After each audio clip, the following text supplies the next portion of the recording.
Good day. Will you please introduce yourself? Good day, Ma'am Sir. I'm Clary Jane Rhea.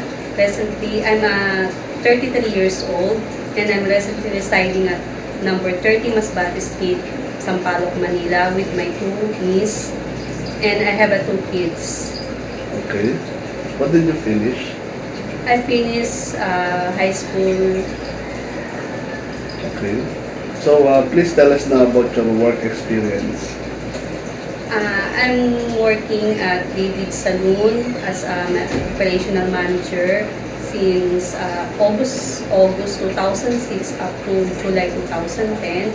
And I work with my relatives as a maid for almost 2 years. And I take care of their kids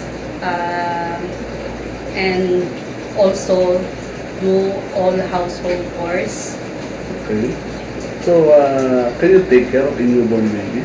Yes, I take care newborn babies. Okay.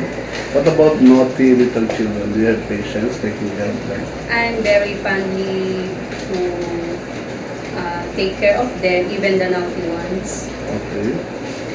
So, can you sing a simple English song for little children? I have two hands, the left and the right. Hold them apart, so clean and bright. Clap and softly, 1, 2, 3.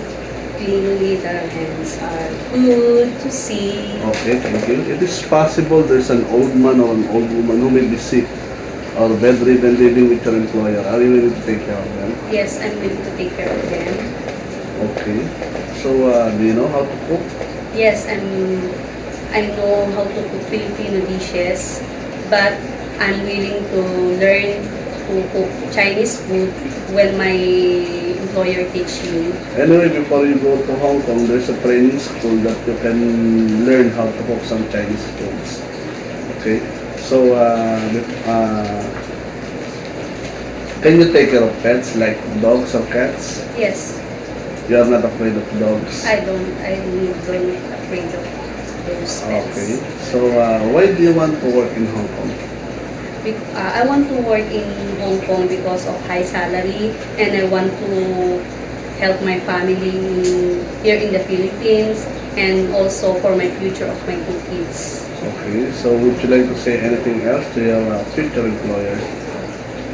Good day, ma'am. If you choose me as your helper, I do my job and work very.